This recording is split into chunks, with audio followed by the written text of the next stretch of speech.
Hello. Итак, добрый день, друзья. Yes, hello. Hello. Hello, Плато. Сегодня мы продолжаем наши вебинары от компании PROGNOSIS BIOTECH, поэтому хотим вас попросить уделить час вашего свободного времени. Рады всем тем, кто зарегистрировался. Сегодня наш коллега Плато расскажет вам про ИХ-диагностику микотоксинов. Я передаю ему слово и ждем от вас вопросов в процессе проведения данного вебинара. Давайте начинать. Let's go.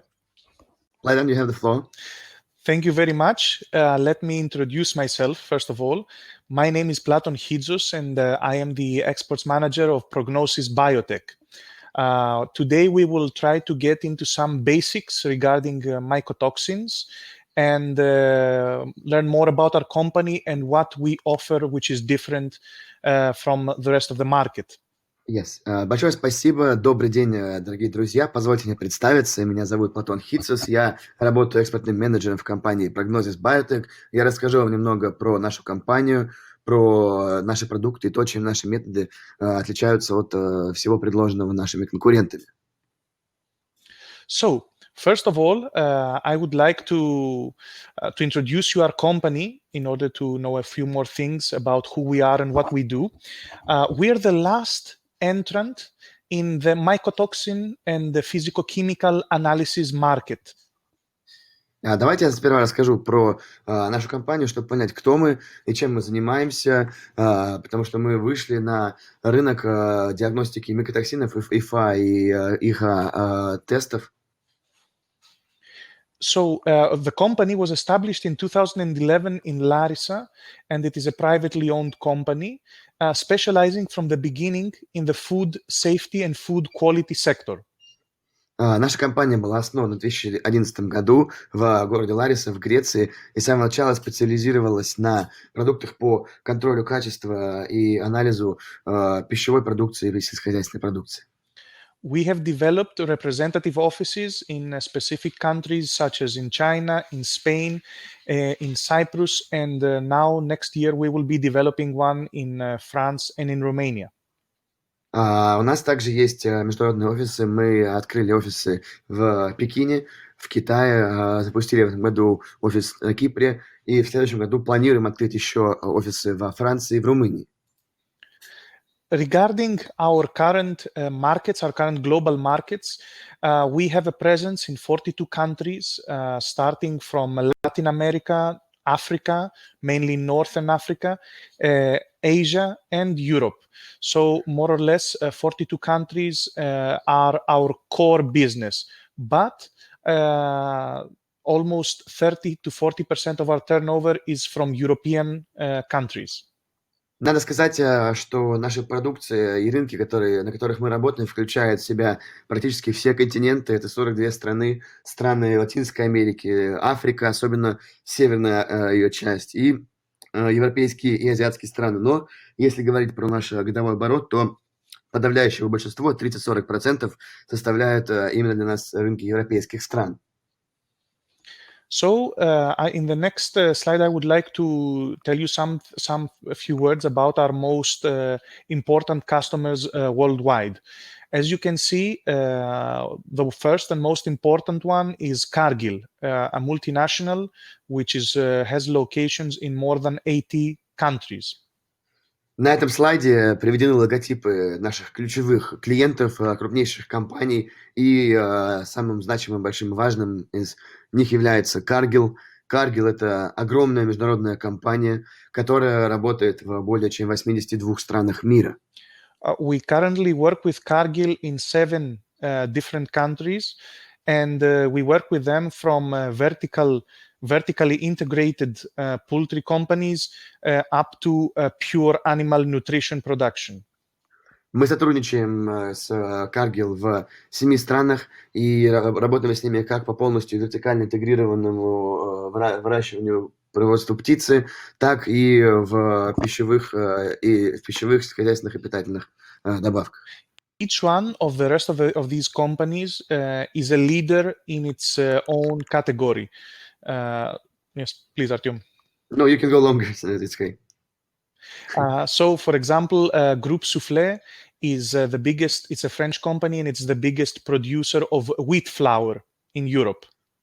Если мы посмотрим на все остальные компании, то они также являются лидером каждой в своем секторе. К примеру, компания Krupp Soufflé – это французская компания, ведущая в стране по производству пшеничной муки. Gruma, NDF Gruma, is a Mexican company, and it happens to be the biggest corn miller globally. Грума – это мексиканская компания, которая является крупнейшей в мире по производству кукурузы. Amadori is the biggest poultry company in Italy. Eurovo is the biggest egg company in Italy. Дальше можем посмотреть на Италию. В Италии наши партнеры – это компания Amadori, которая является крупнейшим на рынке птицы, и Eurovo, который является лидером по яйцу в Италии. Nutreco, one of the biggest animal feed companies in the world from the Netherlands, and Neovia, which is now part of ADM, the second biggest agribusiness company in the world. Nutreco – это ведущий голландский производитель кормов для животных, и компания Neovia, которая теперь входит в состав группы компании ADM, являющихся второй по размеру компании в секторе сельского хозяйства в мире. Finally, you might have heard about BRF. BRF is the second biggest Brazilian company and the biggest poultry exporter in the world. Vertically integrated, they analyze their feed with our products, with our ELISA and lateral flow products. Еще одна компания, о которой вы, возможно, слышали, это компания BRF, вторая по величине компания в Бразилии и крупнейший экспортер мяса птицы в мире. Мы с ними работаем по продуктам ELISA и по нашему методу бокового потока, по вертикально интегрированному анализу кормов. Moreover, we would like now to leave our company and go a bit into some basics regarding mycotoxins. Теперь давайте перейдем от разговоров о нашей компании к базовым положениям о микотоксинах. Mycotoxins are highly carcinogenic, most of them highly carcinogenic toxins excreted by specific fungus species. Что такое микотоксины? Микотоксины – это вредные вещества с очень высоким канцерогенным потенциалом, которые являются производными определенных видов грибковых организмов. In nature, we can find more than 350, some say more than 400 mycotoxins, but the most common, the most prevalent ones that we find very, very frequently are the following 6 groups that we see below. На самом деле в природе выявляют от 350 до, по некоторым источникам, более 400 видов различных микотоксинов, но из тех, которые наиболее часто встречаются в пищевых продуктах сельского хозяйства, это те микотоксины, которые мы выделили в 6 следующих указанных ниже групп. Aflatoxins, aflatoxin B1, DON, fumonisin, zearalenone, ochratoxin, and T2HT2. These are the main groups that we will be discussing, and these are the main groups that all the lateral flow and ELISA manufacturers are interested in. На самом деле, самые распространенные, те, в которых заинтересованы производители анализирующего оборудования, это афлатоксины B1, DON, фумонизин, зираленон, охротоксин и микотоксины T2HT2. Sorry.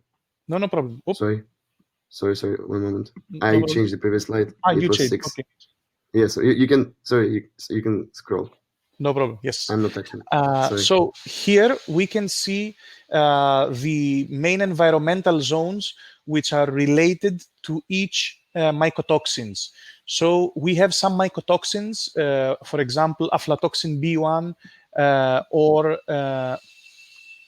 fumonisins, which are related to warm climate. So here where you see subtropical and tropical zones, the red and the yellow, we have a high prevalence of fumonisins and aflatoxins. Здесь мы с вами видим, как географически распределяются микотоксины, и для самых распространенных из них афлатоксинов и фуманизина. Видим, что они самые распространенные в странах с тропическим климатом, с климатом теплым и влажным. И это те страны, регионы, которые обозначены на карте красным и желтым цветом. As you can see, Russia is more into the temperate and subpolar zone. Therefore, the cold mycotoxins are more of interest for the Russian legislation. Мы видим, что Россия принадлежит к странам с умеренным и субполярным климатом, поэтому те токсины, микотоксины, которые представляют интерес для Российской Федерации, это те, которые как раз встречаются в условиях более низких температур. Of course, what is important to keep in mind is that because we have a big trade of cereals, of wheat, of corn, we have what we call migration of toxins. Но надо понимать, что у нас, конечно, высокий уровень международной торговли зерновыми культурами, пшеном, кукурузой, что в свою очередь приводит к тому, что мы называем миграцией микотоксинов. Here we have some basic knowledge about mycotoxins. They are colorless and odorless, so you can never be sure if corn, for example, if a sample is contaminated or not. Давайте с вами посмотрим на основные характеристики микотоксинов. В первую очередь надо сказать, что они бесцветные, не обладают никаким запахом, поэтому при первичном рассмотрении, к примеру, кукурузного початка невозможно точно определить, заражены ли они микотоксином или нет. Having, for example, a mold does not necessarily signify that you also have mycotoxin contamination. On the other hand, not having mold does not mean that you are mycotoxin free. Поэтому, с одной стороны, наличие разного типа плесеней не будет обязательно свидетельствовать о том, что в продукции содержатся микотоксины, но и обратная ситуация есть то, что отсутствие плесени тоже, в свою очередь, не будет говорить о том, что нет нет микотоксинов, не содержится микотоксинов в продукции. Here are also 1, 2, 3, and 4 the, let's say, logistics areas where we can find mycotoxin contamination and where contamination can increase. Здесь мы также смотрим на 4 этапа в логистике и в цепочках процессов, на которых может произойти либо попадание микотоксинов в продукцию, либо их увеличение. So, for example, we have the pre-harvest level. This means that in reality, this is on the field. That's how we call them, the field mycotoxins. This means that depending on the weather, depending on the agricultural practices, you have a higher or lower contamination. Также у нас попадание микотоксинов в продукцию может осуществиться еще до сбора урожая. Это мы называем полевые микотоксины в зависимости от бытующих сельскохозяйственных практик, сбора урожая и других условий климатических. Уже на этом этапе микотоксины могут быть обнаружены в продукции. Then we have the treatment during harvest, after harvest, which means drying or not, storage and transport. Во время этого, после этого, также может быть после сбора урожая, при хранении, при сушке, при транспортировке, во все эти стадии может попадать микотоксин в продукцию. Keeping always, this is important, keeping humidity of the product, of the corn, of the wheat, keeping humidity low and ventilation as best as possible, you can avoid mycotoxin expanding and spreading in the cereals. Поэтому очень важно поддерживать низкий уровень влажности, чтобы предотвращать наличие или увеличение количества микотоксинов в зерновых культурах. Here we can see the most susceptible and, let's say, high, low, and moderate risk grains, cereals in relation to mycotoxins. Здесь мы видим, как группируются зерновые и злаковые культуры согласно степени риска, подверженности их риска микотоксинам. corn or maize, as you prefer to call it, is by far the most problematic crop, because the optimum conditions for a good production of corn, meaning good irrigation, meaning dense plantation, these are the optimum conditions for mycotoxin growth. Мы видим, что у нас оптимальные условия для роста микотоксинов наблюдаются в самой подверженной им, соответственно, культуре, и это кукуруза или маис. Почему? Во-первых, это необходимость частого полива, соответственно, высокой влажности, и то, что эта культура возделывается в очень тесном соседстве друг с другом, что, опять же, приводит к созданию благоприятных для микотоксинов условий. So I will not waste your time on this. This is a very general table, just to have an idea. Of course, corn is always the most important crop globally. Secondly is wheat. In wheat, we have more moderate contaminations, mostly with cold mycotoxins. In corn, we have all mycotoxins. Вторая по уязвимости культура – это пшеница в силу климатических условий, в которых она возделывается. В основном у нас она подвергается микотоксинам, которые связаны с холодным климатом. А если мы говорим про кукурузу, то кукуруза будет уязвима ко всем типам микотоксинов.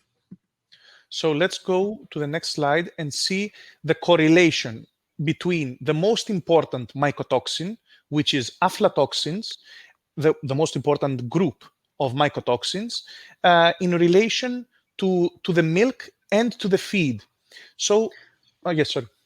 Давайте посмотрим на следующем слайде на взаимосвязь самой распространенной группы микотоксинов – это афлатоксины и их наличие в кормах или же в молоке. Как связано наличие в кормах для животных и в молоке животных?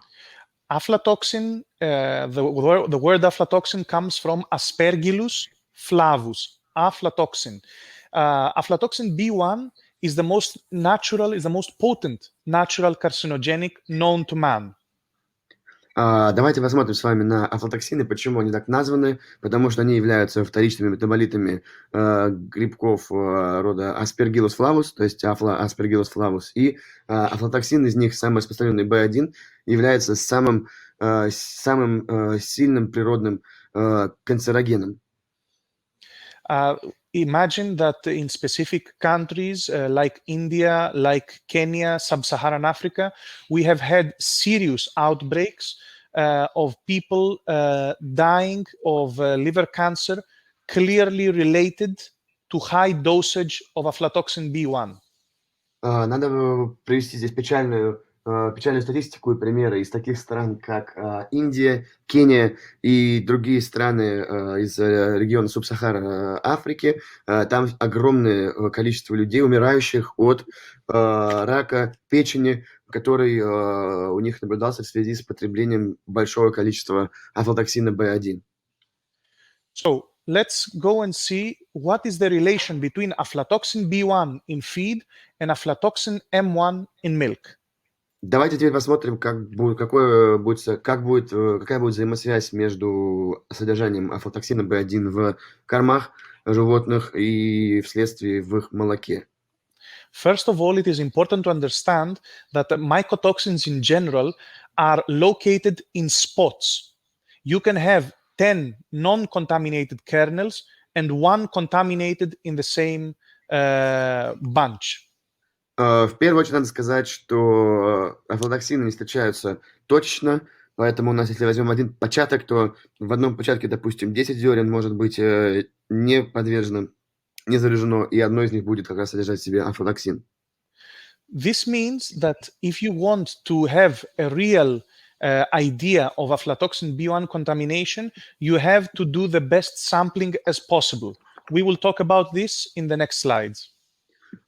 Здесь надо сказать, что исходя из этого, для качественного диагностирования наличия афлатоксинов необходимо очень тщательно подходить к процессу отбора проб и образцов, и как это делать мы с вами рассмотрим на следующем слайде.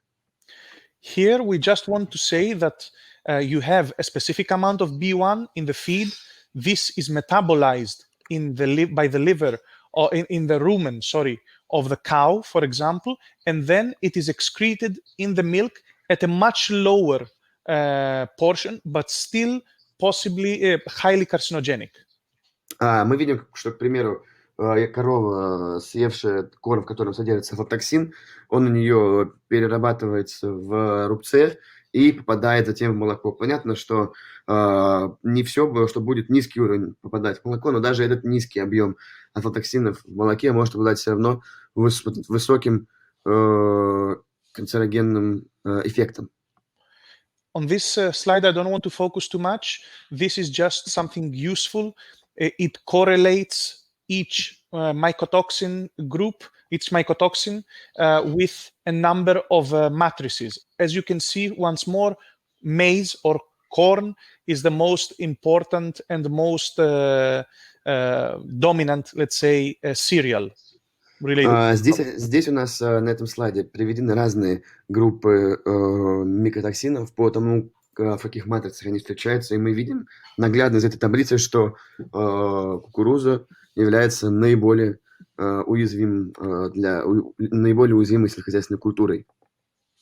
So now let's go a bit to see the legislation of Russia at the moment.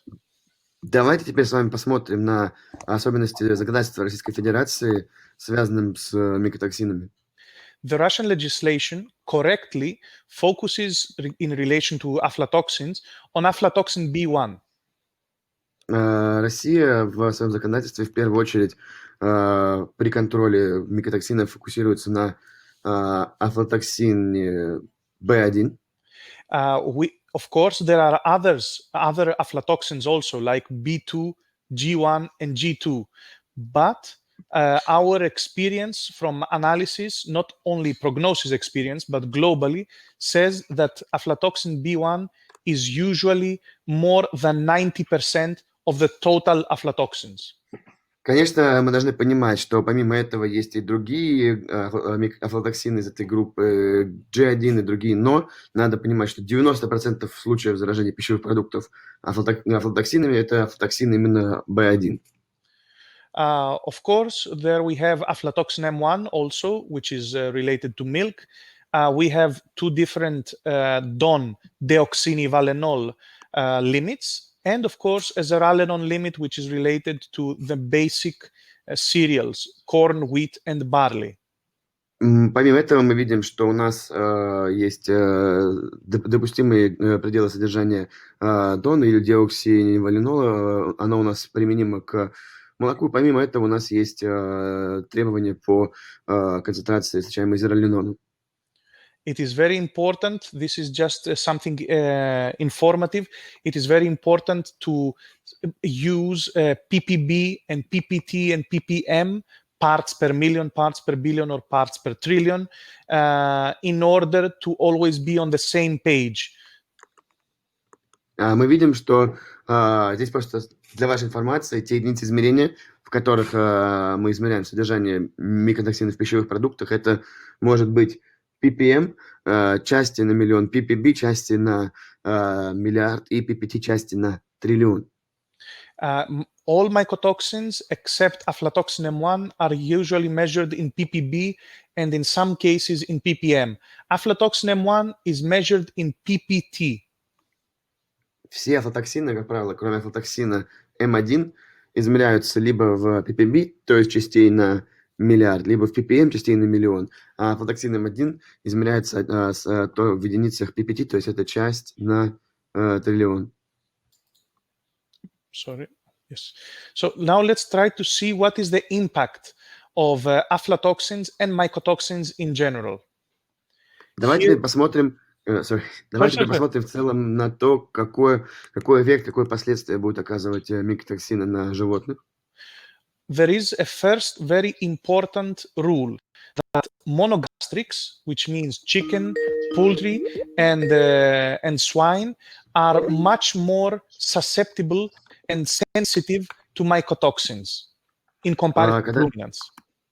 Когда мы говорим про сельскохозяйственных животных, то в целом можно сказать, что животные с однокамерным желудком гораздо более уязвимы. То есть мы здесь говорим про птицу, мы говорим про свинину. Такие же про свиней животные будут гораздо более уязвимы к микотоксинам, чем парнокопытные.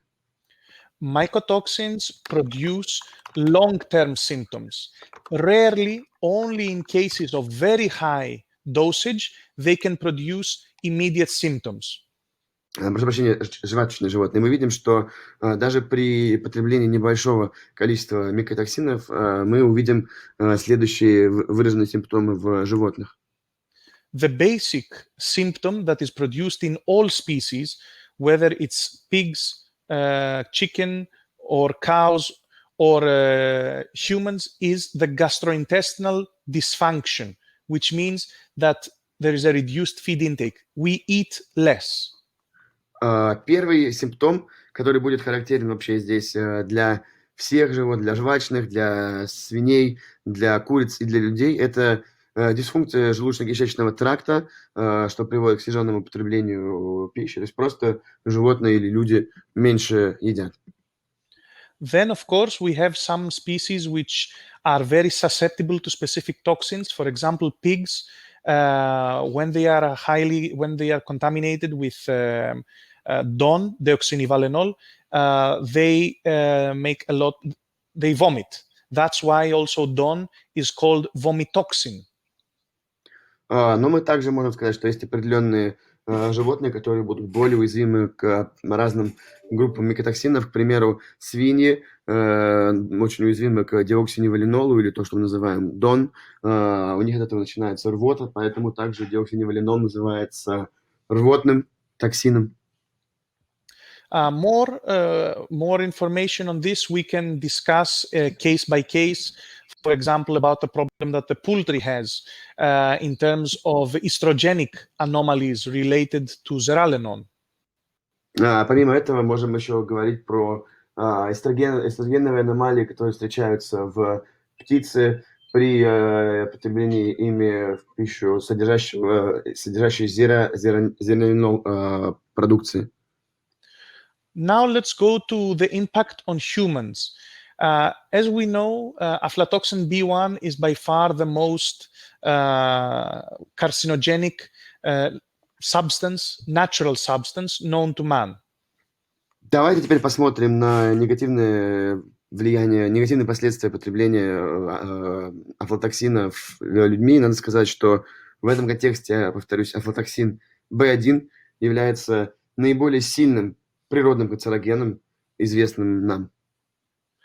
Of course, the organ that is damaged more than any other is, as always, the liver. И наиболее в данном случае затронутым органом будет, как и в случае с другими микотоксинами, будет, естественно, печень. For example, there has been a correlation to almost 30,000 deaths per year only in sub-Saharan Africa related to aflatoxin contamination. Мы видим, что только в одной Северной Африке в год регистрируется около 30 тысяч смертей, напрямую связанных с потреблением в пищу продукции, зараженной афлатоксинами. Generally, aflatoxicosis, as in the animals also, is a long asymptomatic procedure, immunosuppressive and gradually deteriorating. И мы понимаем, что в данном случае воздействие будет очень растянутым по времени, то, что его можно назвать также асимптомным, и сперва будет проходить эффект подавления иммунитета, и только потом уже будет накапливаться негативные воздействия. The impact on economy depends on the sector. So, for example, in pig fattening or chicken fattening, eating less means getting less fat, meaning that you will not be able to be slaughtered and then sold. Если мы посмотрим на воздействие микотоксинов на сельскохозяйственную экономику, видим, что, к примеру, животные, столкнувшись с такими симптомами, будут меньше есть, меньше потреблять корма. Соответственно, они меньше будут набирать вес, и таким образом будет откладываться их убой. In cows, it means less milk production. Less milk production as well as worse quality of milk. В коровах у нас будут ниже надои молока, и качество получаемого молока, соответственно, тоже при заражении микотоксинами падает. There is a strong relation between mastitis and aflatoxicosis, which ends up in inflammations and high somatic cells. Помимо этого, есть случаи мастита, связанными с микотоксинами, что приводит тоже к повышенным уровням воспаления и высокому содержанию соматических клеток. Now, let's go back a bit to what we said in the beginning. We said something about mycotoxins being in spots, contaminating specific kernels, not a general phenomenon.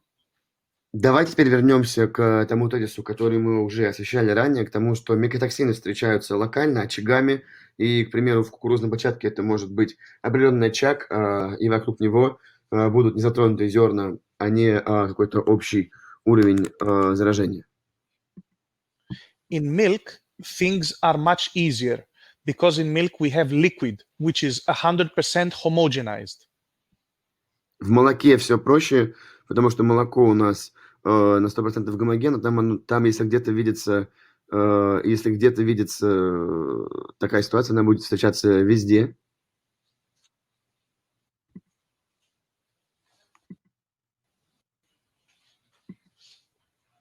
Hello? Yes, Can you yes. hear me? Yes, can you? Okay, yes, now it's better. Yes, Sorry. now I can hear you clearly. Did you finish? Sorry, I couldn't hear you. The Yes, line was yes. interrupted. Mhm. Okay, so as we said, in liquids, things are much, much easier and simpler. In our case now here, we would like to discuss about what we can do in solid materials, in cereals, for example. Sorry. Как мы говорили, в жидкостях гораздо проще диагностировать наличие микотоксинов, но мы с вами поговорим про то, как работать с твердыми продуктами, как собирать образцы на примере, допустим, злаков. How do we sample and where do we sample? These are the two most important questions. As you can see here, we answer where. Obviously, nobody will do this in every point of the following. Важно понимать, как мы собираем образцы и где мы собираем образцы. Конечно, мы понимаем, что сложно ожидать, что на всех указанных на этом слайде этапах будет проводиться забор образцов, забор проб. When it comes to grains, cereals traders, then we are talking about analyzing grains at grains silos. Когда мы говорим про работу с зернами и крупами, в основном у крупных трейдеров все образцы происходят в заборах в силосах, на фабриках. There, in grain silos, we analyze only raw materials because these raw materials will be reshipped to the final recipients. И на этом этапе производится забор проб образцов именно с материала, который затем уже будет отправлен конечному получателю. Then, of course, in the cases of integrated poultry or swine or cattle companies, as well as professional animal feed companies. И здесь, конечно, надо принимать во внимание опыт как крупных производителей скота, так и крупнейших производителей кормов. The usual protocol is to test each incoming truck at the gate, for testing the raw materials, and then testing the finished feed after formulation. Обычный протокол состоит в том, чтобы входящие грузовики проводить забор проб образцов там и проводить конечный контроль уже после производства корма. На выходе также проводится забор образцов. That is why both methods, lateral flow and ELISA, are necessary. Each method has its way of optimum use. Вот почему оба метода анализа, как ELISA, так и метод бытового потока, являются хорошими, и у каждого из них есть свой оптимальный и правильный подход и зона для использования. As you can see here, there is a European Union protocol of sampling. We will not go into details about this. We will try to keep it on the surface. We will just try to stress how important sampling is in order to evaluate if you want to accept a track or if you want to reject it. Мы здесь видим, что Европейская комиссия приняла специальное положение, регулирующее протокол забора образцов. Мы не будем детально на нем фокусироваться, но будем иметь в виду, что забор проб образцов необходим для выбраковки и понимания наличия микотоксинов в вашей продукции.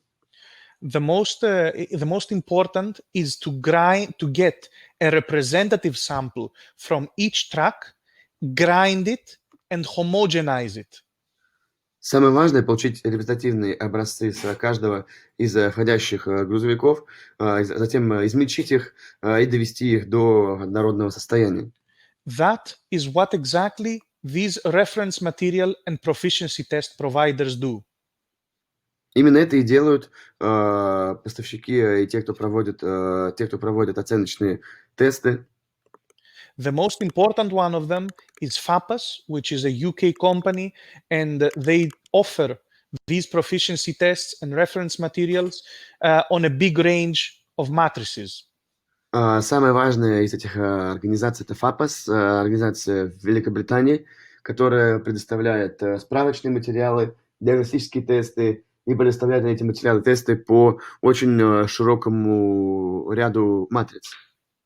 Now here, as we can see, we have an example of our participations for aflatoxin M1 in milk. As you can see, we have ELISA and lateral flow, two methods. And here from July 2017, we have participated in a series of aflatoxin M1 tests in milk. Here, yes.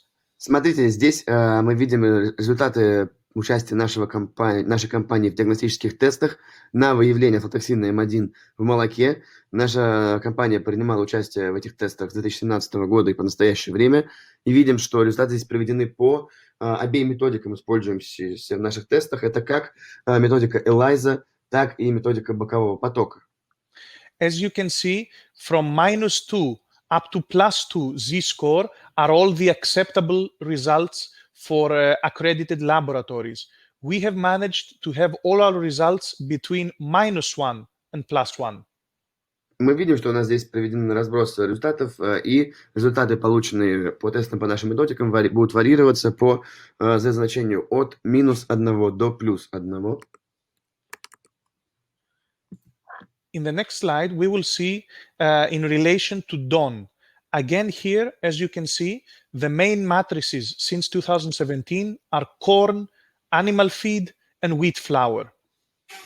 Мы здесь видим также результаты наших тестов, в диагностических тестах по определению DON или деоксинивалинола. И видим, что три основных матрицы, которые здесь анализировались, это кукуруза, кукуруза и корма для животных.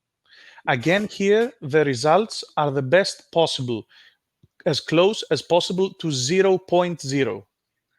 И видите, что у нас очень хорошие результаты по данным диагностическим тестам, настолько близко к нулю, насколько возможно.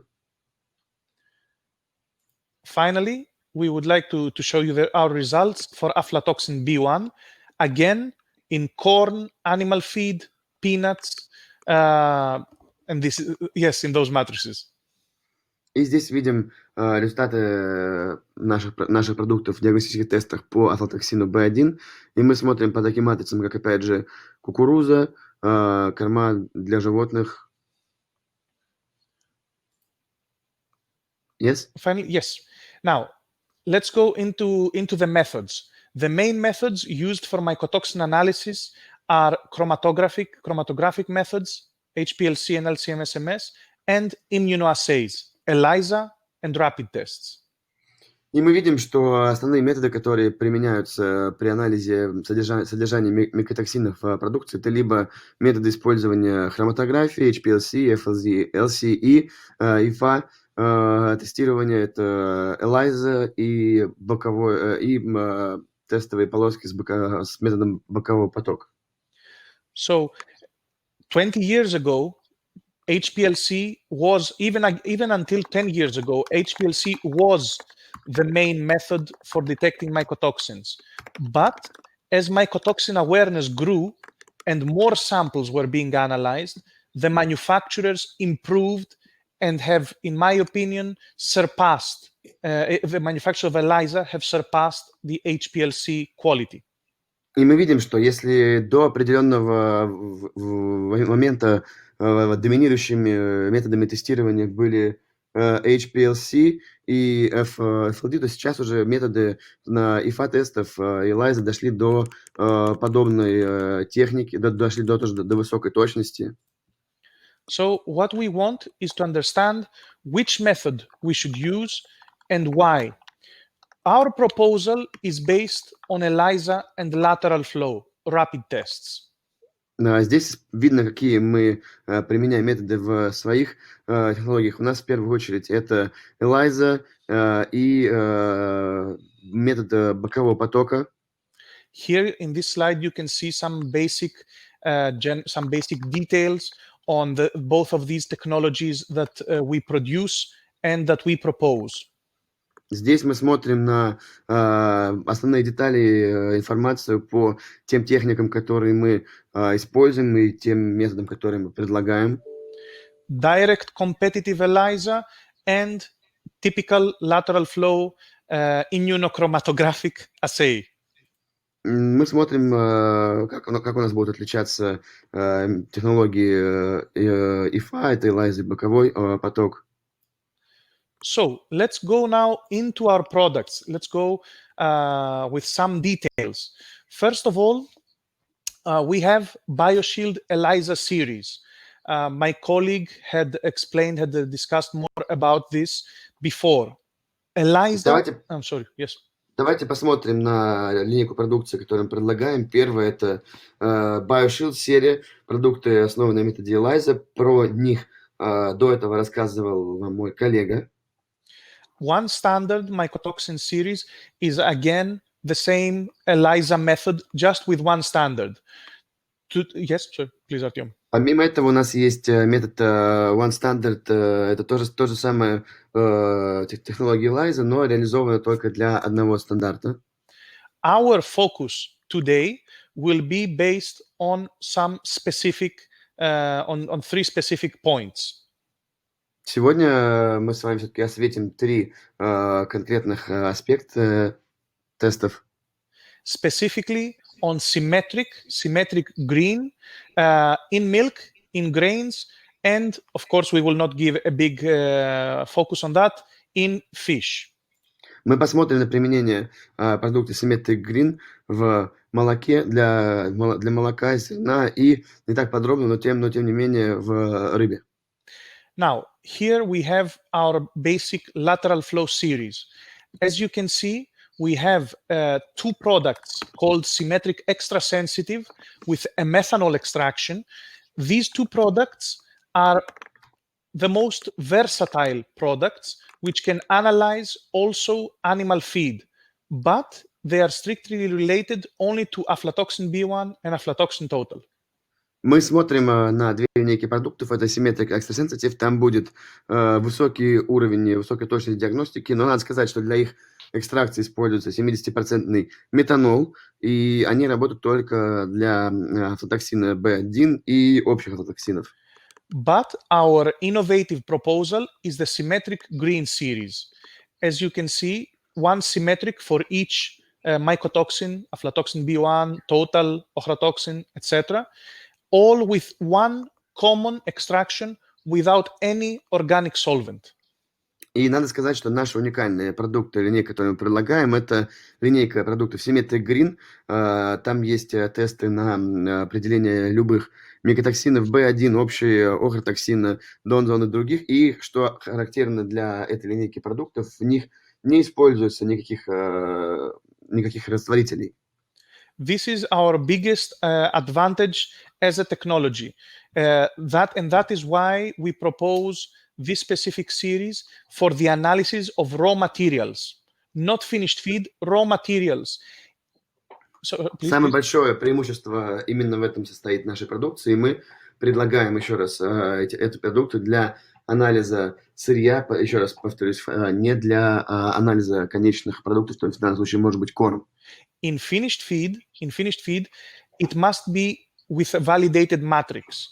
In that case, we would like to know what are the raw materials composing this matrix, and then we can give you an answer if you can proceed also to finished feed.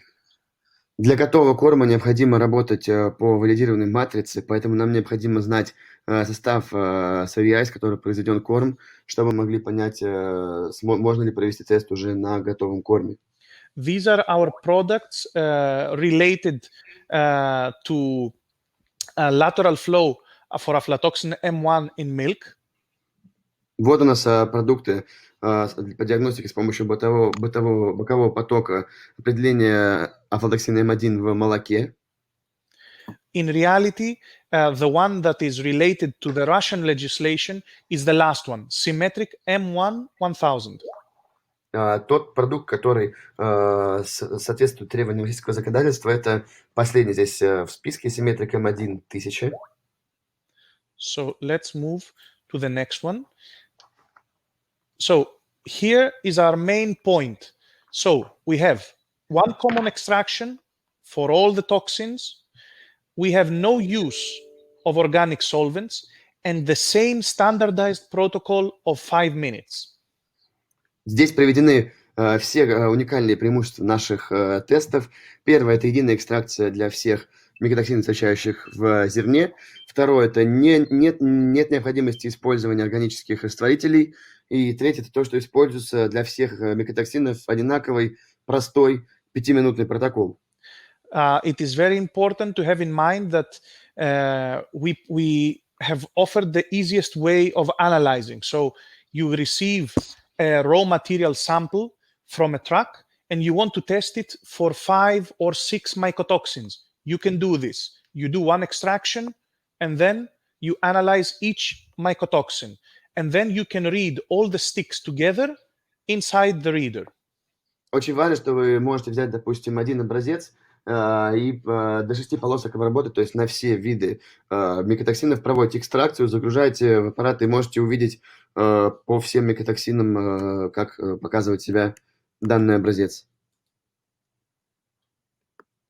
Here is the reader, because we are talking about quantitative rapid lateral flow tests. We're not talking about just a qualitative yes or no. We're talking about an exact result.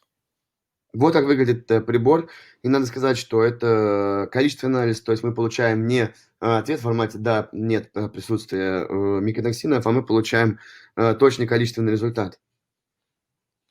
And in order to get these results, we use this software.